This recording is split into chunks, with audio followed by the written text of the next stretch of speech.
So this is going to be a quick demonstration on how to create joints and build a kind of a basic rig to do some animation. Basically, if you want something to move and to form, this is how you're going to do it. Alright, so we have a hand, and the first thing we need to do is create some joints. So I'm going to go ahead and go into my top view and take a look at this hand.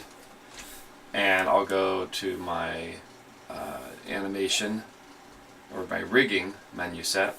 And under here we have skeleton, and we're going to do create joints. And so when we create joints, as we just click, it will begin to make a joint essentially.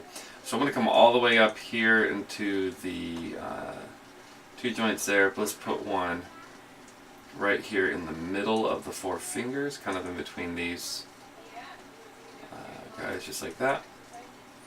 Alright, and then I'm going to go ahead and exit out of the joint tool and then go back into the joint tool.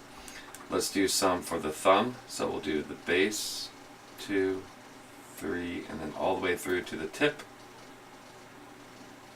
You can hit enter, that will also do the same thing. Re-enter the joint tool, and we'll go ahead and do each finger, starting at that knuckle, moving our way forward. Enter. Y, we'll just repeat that last tool. Go all the way to the tip there. Y, re-enter the last tool. So anywhere there's going to be a joint, I'm basically going to make a joint. Is going to add a new joint there. So now I've got essentially each of these fingers in here. Let's take a look.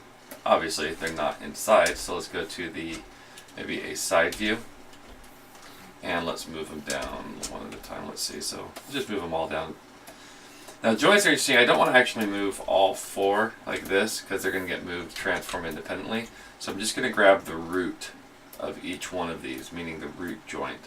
You'll notice here in the hierarchy structure that when I made those joints, each consecutive joint just gets parented to the root joint. So by grabbing just the root joint, I'm able to move them down. And it's kind of difficult to work with joints when they're inside of geometry. So what we do is we turn on this button right here, and that will allow us to see joints. So let me grab the root of the thumb, and we'll go ahead and position this as best as we can. The thumb's a little bit of an angle, so we're going to kind of do that. That's pretty good. This guy, let's go up and then angle it down to go through. Same thing here, up, and then rotate down, up. Generally speaking, you want your joints to kind of land right in the middle of the geometry that it's going to deform. There's exceptions to it, as always, but I think this is going to be okay. And let's go back to our hand here. So it's pretty much right in the middle. I can rotate it up maybe slightly.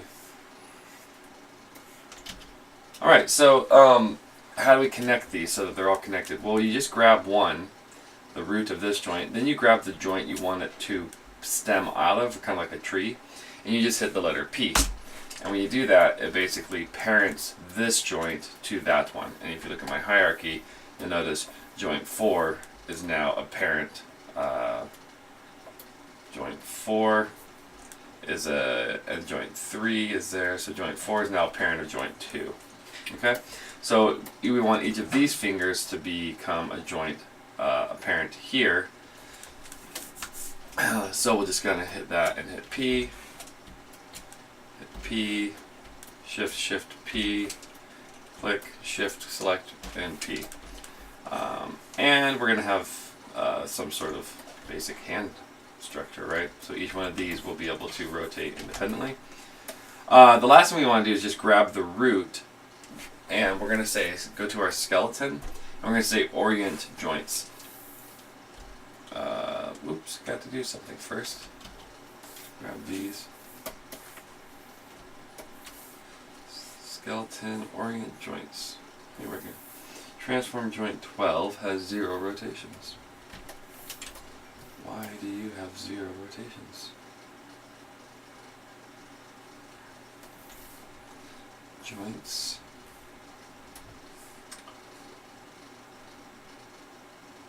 Oh, it just says skipping. That's okay. That's fine. So now, what that allows us to do is each joint will be able to rotate on the same axis. So you can see that's just rotate Z. And if I come down the line, I select each joint, and I go to rotate Z, I'm going to get a nice fist get made out of those ones. And if I did it right, then hopefully this one does the same thing.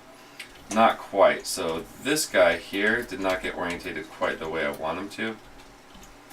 2, 3, let's grab those and see what happens. Maybe just this last one is the one that didn't work. Nope, that is not good. So a little bit off on this one. So let's go ahead and I'm going to rebuild that one. Top view, joint tool, 1, 3, 4. Bring it down.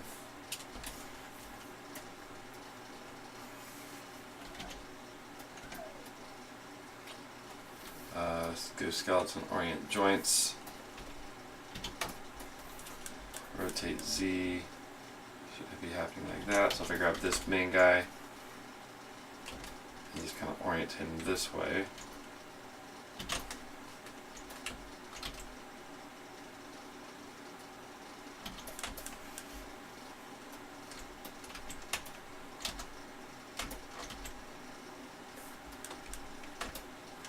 Line up that thumb as best as I can. Not too bad. Object.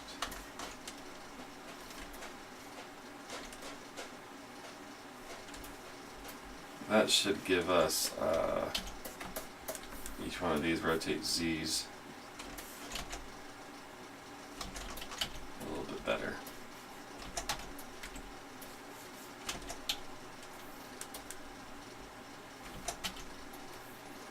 This one also. There we go. Cool, and now we'll parent this one to there. So that one was a little special case because the thumb is a little bit off axis. At the end of the day, it's not going to make a huge difference because all we really need to do is grab this, select the hand, and make a skin so that these joints will control those things. It's just nice when you do want these to kind of all bend on the same axis when possible. Okay. So now that we have these joints, grab the root, grab the hand, and we're going to say skin, bind skin. I'll open up the option box. And what you'll see here is we want to join to the joint hierarchy, so all the joints are going to get this. Bind method, we're going to say closest distance. Okay. Skinning method, that will be fine. Normalized weight, sure, weight distribution based on distance. How many influences? This is important because it's basically asking how many joints do you want to be able to influence a certain area. We're going to bring this down a little bit, maybe just to 3. Main, axis, blah, blah, blah. Looks all good. Let's hit apply and see what happens. So now that we have this, you'll notice when I move a finger joint, the finger moves with it. And we get some pretty nice skinning, actually, just by default. Same thing here. 1, 2, 3. And we move the whole hand, we get that as well. A little bit of a bend in the wrist there. Right, look at that. Thumb bends quite nicely.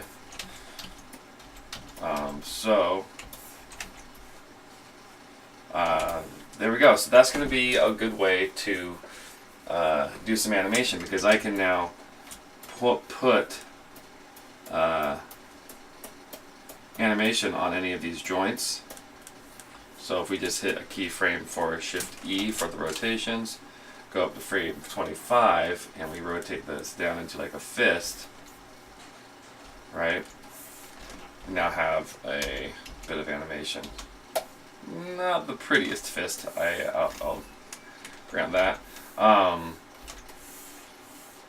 But we can work on what we call the skinning aspect separately. This is just a nice introduction to joints, how to place them, how to skin them, and how they can manipulate and control our geometry. So if you want to animate something in your scene, using joints and animating those joints is a way to do it. Alright?